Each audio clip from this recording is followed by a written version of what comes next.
What I'm going to be doing in this stream is going to be working on the community coding challenge, which I've got in my Discord. If you don't know about that, there's a link in the description to join the Discord, and we've got a monthly challenge where we do a random topic and we try and make something from it. It's a very loose challenge. It's a bit of fun.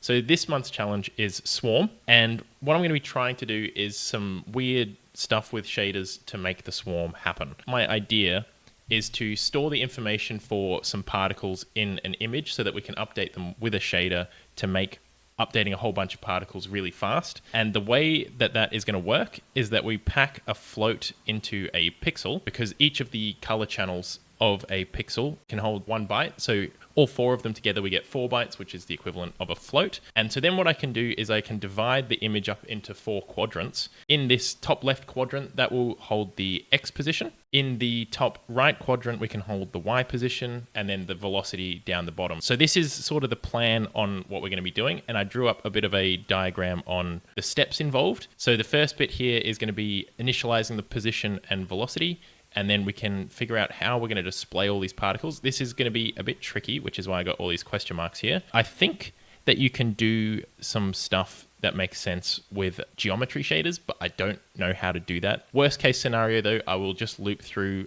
a quarter of the image and we'll display all the particles that way. Once we've got them initialized and displaying, we're going to be updating them, and that will be done in a different shader from the initialization. And then once we've got something working there, we're going to update the update function to incorporate the swarm functionality. And my thinking there is that I'll pass in the mouse position and we'll try and get all these particles to swarm the mouse. I've got 2 empty shaders set up at the moment, both just with the pack and unpack float function in them. Let us work on the first part of our to-do list, which is initializing the position and velocity. So what we want to do in our init shader, we need to figure out which quadrant we're in. So we can do that with the step function. And I wonder if I should, there's probably a smart way of doing this, but I'm just going to hack it out for the moment and we'll see how we go. So if is right equals 0, and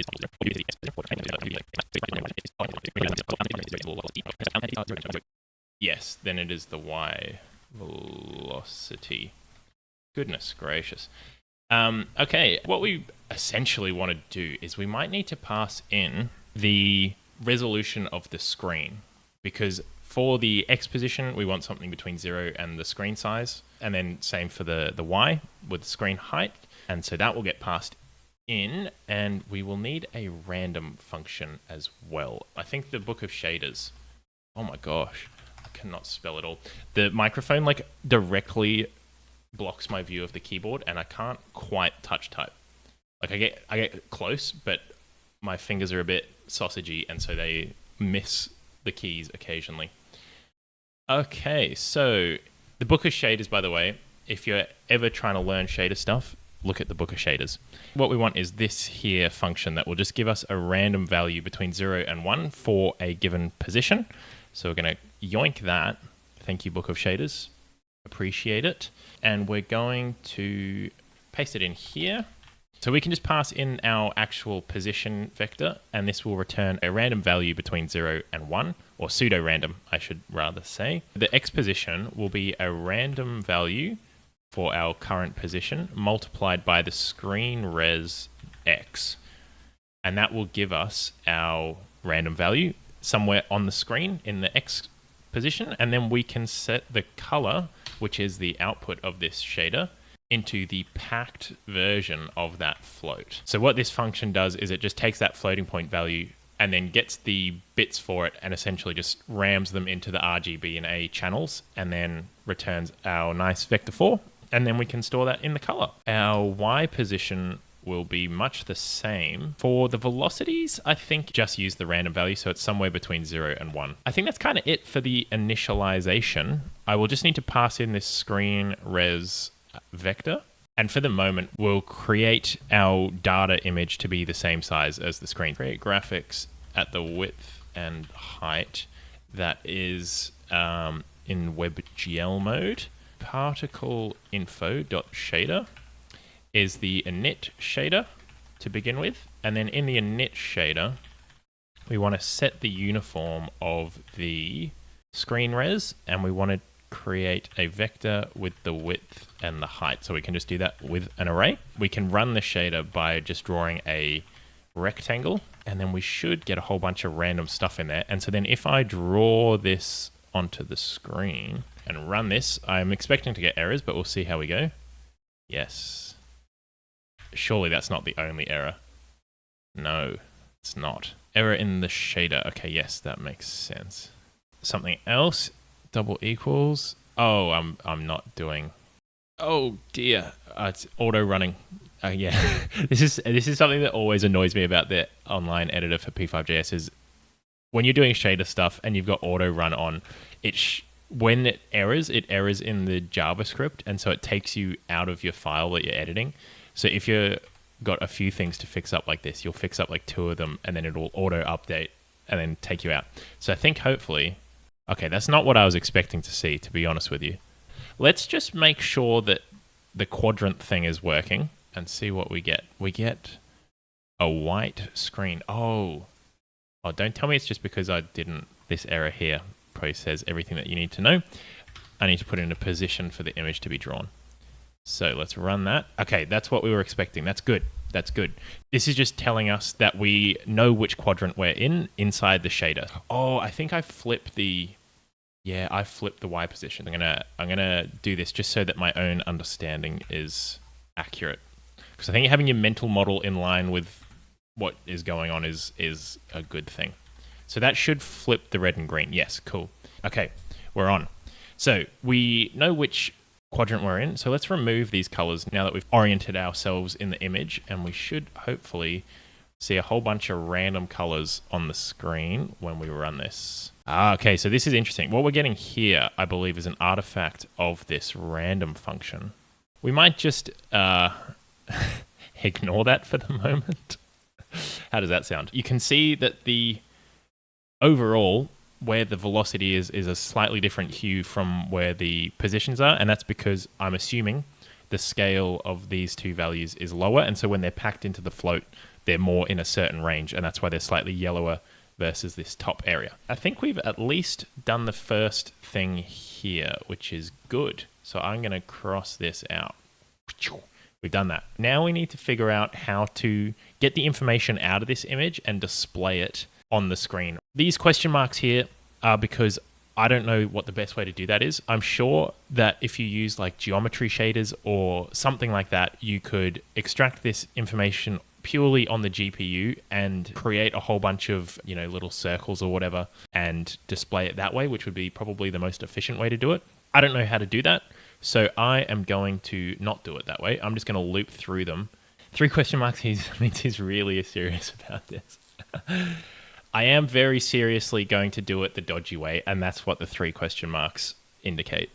So what we're going to do is we are going to loop through just a quarter of the image, and the reason we can do that is because, again, we are storing a quarter of the information in a quarter of the image. So we only need to loop through a quarter of it because we can just offset from this position to get the other relevant bits of information. We're going to have to extract the information for each pixel, and then also we're going to have to then convert it back from a bunch of RGB values back into the floating point value. So let's get access to the information first so we can access the pixels. First we need to do particle info.load pixels, and that gets us all the information from the GPU. So I might make a little helper function. If I give it an index, it will get the 4 values and convert it to a float and return it to me. That should get us our value for each individual pixel. And then what we need to do is, this could be actually tricky because I don't know if there's an equivalent in bits to float function. Data view get float 32 should do it. Interesting. Okay, where am I? I'm all over the place. So I want to do this, and instead of that, I want to put in the R, G, B, and A, and then I want to get the float. So I think that will do it, and then I don't need this either, do I? RGBA. I don't know. Hopefully that does the trick. And then we can say point X pos, Y pos, and we'll see what we get. We get nothing. Okay, that's disheartening. I was hoping that we'd get a whole bunch of points all over the screen. Well, I think it's running really slowly as well. Maybe I should start with a smaller image and we can work our way up. Time for some undisheartening. Hopefully we can undishearten this thing. Oh. Well, firstly, I need to do that. Hopefully that was the only issue. Hopefully that... Oh! The undisheartening was so much faster than I thought it would be. Okay, so that's good. That's really good. That is what I was expecting to see. That is a lot of points. It's very slow. It's very, very slow. For our particle information, if we want fewer particles, we could just divide this by like 2, and we should get way fewer particles. And that should speed it up significantly, I think. And we'll see in the future about creating more particles, but I think maybe, yeah, if we just keep it small for the moment, and we'll go from there. So I think this means that the question marks have been dealt with, and we can cross this one off as well. That went remarkably smoother than I thought. I think it will be, as we've already seen, it will scale very poorly.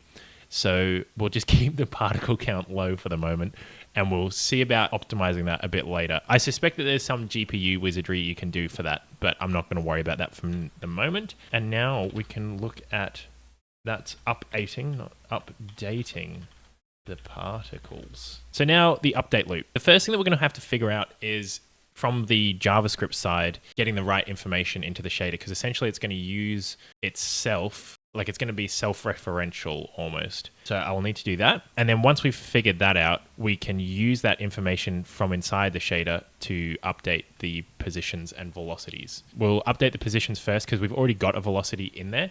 So it will just update with whatever velocity it was initialized with. And then this swarm functionality is kind of when we'll get into the updating the velocity to make it swarm around the mouse. But that is for later. For the moment, let's get the shader updating properly so that we've got the update shader working. So after we've initialized the particle info, we can actually swap its shader over to the update one for updating the particles. I think that's kind of it from the JavaScript side. So what we're doing is we're copying the information of the particles into the second image so that we can pass it into the shader that is then on the first image, and then we run that shader, which should update the particles, except that we're not doing anything in here yet. But we are doing this, so we can cross that off and move on to updating the positions. To do that, we're going to do a very similar thing from in here. I'm just going to copy, yoink all of this across, smack that in there. So we know which quadrant we're in. And so this is where the updating thing will be a bit weird because we're in a shader rather than doing things normally. So when we're in this quadrant, we're only updating the X position. So we kind of have to do each component individually. We will read from the texture at our current position, convert that into a float, update it, and then pack it back into the image. And I don't think I created the uniform for that. I did not. So that will be the image that we're passing in with all the particle info in it. And then we can read that texture at our current position, unpack that float from the vector4 of the pixel information into a float, and that gives us our X position. Essentially, we're just packing it straight back into the RGBA values and putting that in the color. But first, we want to get the X velocity. That's what we want. We want to offset in the Y by half the image height. And because the UV coordinates are normalized, half the image is literally just 0.5, and we don't want to offset at all in the X. This is doing this bit here. So we're at this current pixel, so we know that the corresponding X velocity for that pixel is literally exactly half the image down, and that's why we can just add 0.5 in the offset to the particle info to get the velocity. And let's do this also for the Y. And then in terms of updating the X and Y velocity, for the moment, we'll just not update them. So we're essentially not touching it, but we have to read from that input texture because otherwise we'll output black. When we run this, what we're hoping to see is that the pixels will be moving around. So if we get a drum roll, I don't know if you can hear that. It's probably a very annoying sound. And we get an error. That is how it always goes. Line 34. Okay. Well, that wasn't exactly what I had anticipated. Right. What is going on? Let's just try getting them all moving to the right. Okay, so they're doing something. They're certainly doing something. It kind of looks cool, but it's not what I was thinking would be happening. I mean, there could be a lot of things going wrong with this because this is kind of dodgy code. Oh, I'm zoomed. Oh, I always every time that I zoom in, I forget to zoom out again. I'm really sorry about that. So this does appear to be getting the correct values back. So now when we update, this should be going... Okay, so the update is clearly doing something horribly wrong. Because this should be going up by 0.5. So why is it that it can pack it properly when it's at the start? Like when we're initializing, it can pack that fine. Maybe the unpacking is the issue. This should let us know if the unpack is completely wrong or not. So that also seemed to work. Okay, so something else is going on then. I think it might be something cooked with this thing here. Oh, zoom. Yes, thank you.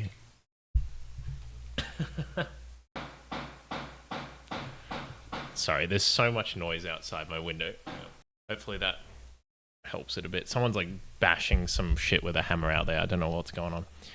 Let me see if we can get the velocities just for peace of mind. 0. Interesting. Okay. This is not going how I wanted it all to go. I thought this would be the easy bit, to be honest with you. Let's get rid of the update and just see if the value is correct. 0. No. So maybe we do need to try something different from this data view thing. This is cursed? Yes. This is very, very, very cursed. Yeah, so I think basically what I'm trying to do is just too stupid to even be attempted. I think I should just be using a compute shader. But I thought it would be cool to do this thing here with the different regions of the image, and then you could look at the image and see the data for that image. I just thought it would be cool. But unfortunately, we are not making progress. I don't think our buffer solution is working. I wonder if maybe this is like a little versus big endian thing. Okay, that helped. So yes, it is back to front. Okay, and so now if we run this, velocity is still 0 though, which concerns me. X velocity is being initialized to 0.5. I really thought that this wouldn't be the difficult bit. We had pixels all over, we had points all over the screen, and I thought we were going so well. But then just trying to update it, for some reason when we try and update it, it all just falls apart. I think I might call it here for today. I had a false sense of confidence because this and this seemed to go so well, but it just wasn't to be. Just wasn't to be. It doesn't make any sense. So I think clearly the programming GPU gods don't want me to do this. It must be, it's too cursed of an idea. Too cursed. So we are going to scrap all of this, I think. Discord is linked below, and there is a challenge channel where you can see what the challenge topic is and submit your thing. It's very casual, so it's just like, yeah. The unpacked float is definitely not a real float. Which don't get my hopes up. I don't know what is going on. I need to just leave it. I'm going to go and have some lunch. I'm going to think about my life and what I've been doing with it for the last 3 hours. Ignore all of what I've been trying to do today and just pretend it never happened. I'm going to delete the stream, and no one has to know. And I'll gaslight you in the Discord if you try and tell me otherwise.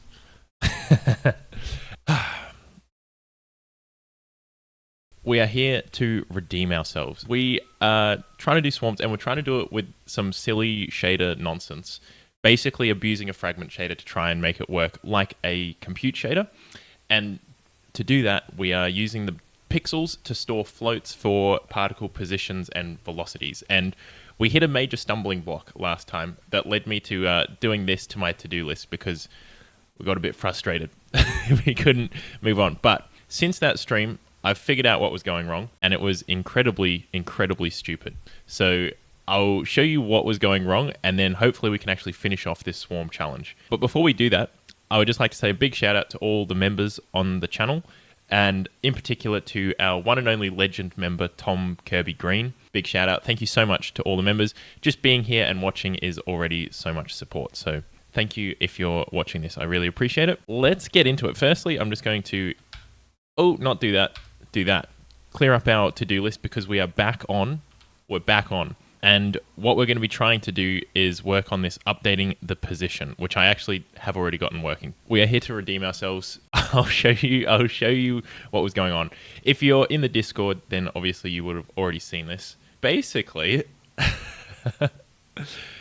I was forgetting to clear the particle info screens each time. I'll do a little demonstration for you. Passing in the particle information into the shader was working just fine. Reading that data back out was just fine, but I have one image that has the data in it that gets passed into the shader. I'm sure that's very legible. So this data here gets passed into the shader, and the shader reads that data, does something to it, and puts it back into a different shader. So I've got two images essentially.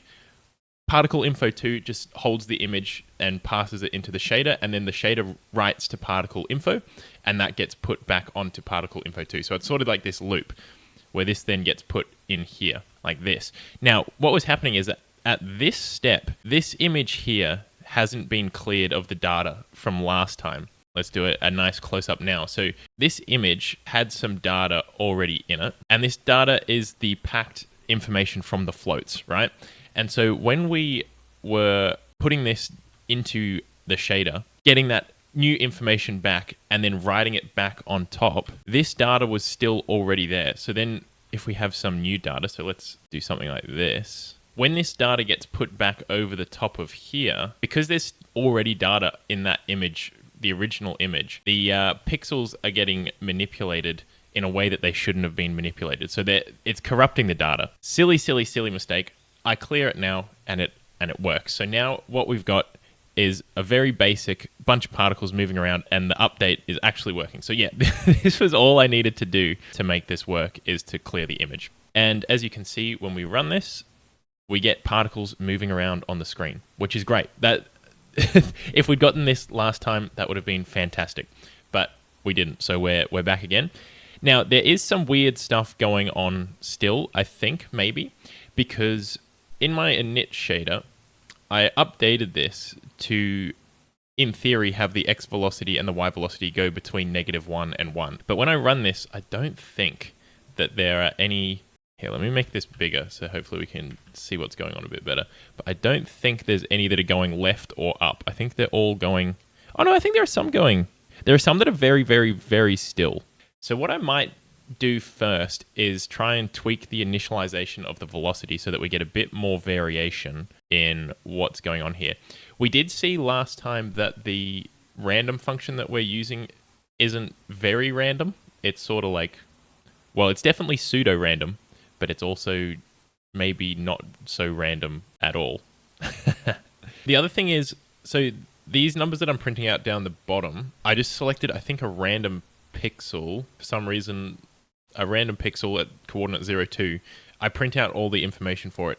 But as you can see, the velocities are super, super small, which means that I think just because of floating point rounding and stuff, the x position is never getting updated because these are just so small. So I think what I need to do is somehow cut out anything that's like super small. I guess just have a minimum. We're still getting very, very small numbers in the x and y velocities. Much smaller than 0.01. That's curious. All right, we might have already hit another stumbling block. There's definitely something weird going on. Maybe this thing can't do negative... Maybe the float packing doesn't do negative numbers, because it looks like about half of them are stationary and everything that's moving is going right and down. So maybe what I need to do is just pack it as a random value between 0 and 1. And then just when we're updating in here, maybe I can have a get velocity. Oh my gosh. Oh my gosh. This way we're not actually packing this into the pixel, we're just doing it when we're accessing it. Because I think packing floats of 0 to 1 is working fine. So we've got stuff moving in every direction now. That's good. That's great. I think what we can focus on now, things are hitting the edge, and yeah, there's definitely... I'm going to zoom in. If I don't zoom out, please shout. But there is definitely something weird going on with negative values, because as you can see, there's a whole bunch of particles being like stuck along this top and left edge. I zoomed out. Good. There's definitely something going on. So what we need to do is in the update function is we need to detect if we're at the edges of the screen. And I think for the moment, I'm going to just make it auto wrap. When should we redeem, Bunny? I think the proof will be in the pudding. If we manage to make something swarming at the end, then I think that will be redemption. But right now, I think I'm still a long way off that. So hold your horses. We should see things popping in and out. Yeah, I think that's working. Cool. We've now got all our particles moving around and they are staying on the screen. So that is good. That is really good. We can cross off the pos updating. And now we're on to the updating of the velocity, which is basically where the swarm functionality will come in. So that's pretty exciting. We're getting somewhere. We could actually redeem ourselves this stream. What I'm going to do is I'm going to pass in as another uniform mouse pos. And so this will be where our particles will be attracted to. The basic seeking stuff I think is not too difficult. So if you have...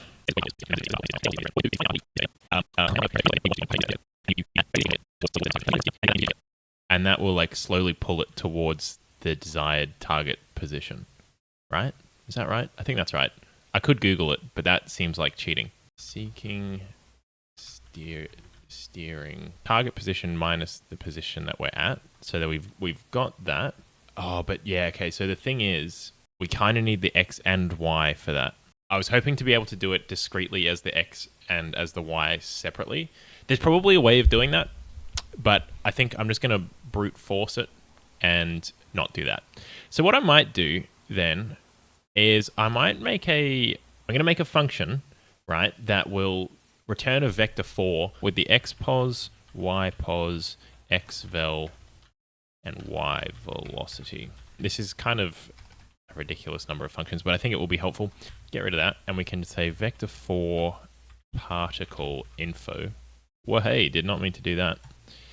Particle info equals, what the hell did I call that function? Get vel pos pair for X.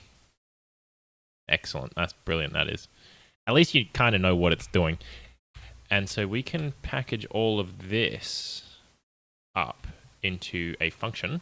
Get new velocity. And it takes in a vec4 of particle info. Okay, let's run this. And we get an error. Very good. Yep, of course that's not the only error. Never is. Whoa. Kind of seems like it's doing the thing, but also definitely not. I think the forces or something are way too high. Oh, look at that. They're kind of like orbiting. That's cool. Okay, sorry. I'm getting fully distracted here. This is kind of what I was hoping for, to be honest. But I would like them to spread back out, because this is the problem, is that they all just bunch up on top of each other. I'm not going to do collision, because that is way too hard. What I'm going to do, I think, is add a bit of random jitter to the velocities, so that they're not like locked straight into the target. They're sort of like meandering a bit. I think also, though, an issue that we've got is the function that does the remapping is busted. I think that is actually looking better. It's more circular now. It seems very slow. I think, honestly, that's the updating. The displaying. There might be some better way of drawing everything. Well, no, there's definitely a better way of drawing everything. I need to figure out what it is, because I honestly think that's the slowdown at the moment. Can I print the frame rate? Frame rage. Sounds about right. Calling frame rate without... Yes. Okay, cool. 15 frames a second. Terrible. But then if I let's try just commenting out the point. Like, so we'll still loop through everything. And then, yeah, we're at 60. So calling this however many times is obviously super, super slow. And it's literally just the drawing of the point. Oh, you know what? I can do more pixel manipulation stuff. This is like the poor man's fragment shader. Wait, there we go. That's much faster. That's so much better. Holy shit. Yo, okay, we are cooking. We are cooking. The display code has been just juiced up. So it turns out these question marks were very valid, but now it's a big smiley face for these ones. That is a huge, huge, huge boost because it was super duper slow. This is sick. We need to make them spread out a bit though, because obviously now every single particle is in one spot basically. When we get our new velocity, I'm going to add in a bit of randomness because I think that will help spread things out a bit. And we want to return new velocity. Oh my god. I'm zoomed in. I don't even... Oh, when did... I zoomed in when I was in the... I was drawing... No, I zoomed in ages ago, didn't I? Oh my god. I'm so sorry. Right, so what I was going to do is I was just going to add to the new velocity a random value. And then hopefully we should see that we get a bit of... Okay, that's weird that they're all in a line like that. Let's try bumping up how many particles we've got. Still pretty fast. Oh, I know exactly what it is. It's because we're always doing the same... Yeah, okay, no, there's nothing wrong. I'm sorry for dissing the random function. It's because when we are updating it, we are always doing the same for the X and Y. So no wonder we get a line. There we go. That's better. That is definitely swarm-like. If you are asking my opinion, that is a swarm. The way the data is being packed for this is kind of train wreck. Yeah, no, I am fully aware that this is a garbage way of doing this. I just think it's kind of fun to abuse the fragment shader to store data in it. I'm pretty happy with how this is going. I'm not going to lie. This is kind of sick. But I particularly like it at the start when there's a whole bunch of them. Maybe we need to make the randomness stronger. So they should still swarm, but they should be a lot more all over the place now. Yeah, this is kind of cool. There's some weird flickering thing going on. I'm going to zoom in, and I'm going to try and zoom out again. It also seems like they're getting randomly pushed a lot more towards the bottom right than to the top left. Yeah, it's definitely square instead of circle, but I think that's because of that bias. Or that way for you guys. Why can't I point? This is really tripping me out. Oh, that way. Yeah, that way. I'm trying to like fully rotate my arm. That way. What, pray tell, is going on? I do wonder if there is something to be said for the fact that I'm not actually capping the max velocity anywhere. Did that fix it? Now we've got like an X pattern. Oh my gosh. Oh my gosh. I was literally memeing about being zoomed in and forgetting, and then I actually zoomed in and forgot again. I don't know what I need. I need help. I don't know why I'm so bad at keeping track of it. I think this fits the theme of Swarm, and given that I'm the one that judges this, it does. So I think we're good. I will share this in the challenge chat. So if you want to mess around with this code for yourself, get yourself into the Discord and play around with it and make it your own. I think like tweaking some of these values, like these min and max values here, should be good. I think you can probably change it quite a bit. All right, call it. Yeah, all right. I'm calling it here. We are done. We are redeemed. Thank you so much for hanging out and helping me get through this. I would have lost all of my sanity if I'd been doing it by myself, so I really appreciate that you guys have been here to help me out. And again, one last shout out to all my members, and especially to the legend member, Tom Kirby Green. Absolute weapon. Yeah, I can... where is it? There. This fella here. Thanks, Tom. You're a legend. All right. On that note, I will see you guys whenever I stream next, which will probably be Wednesday next week as usual. So yeah,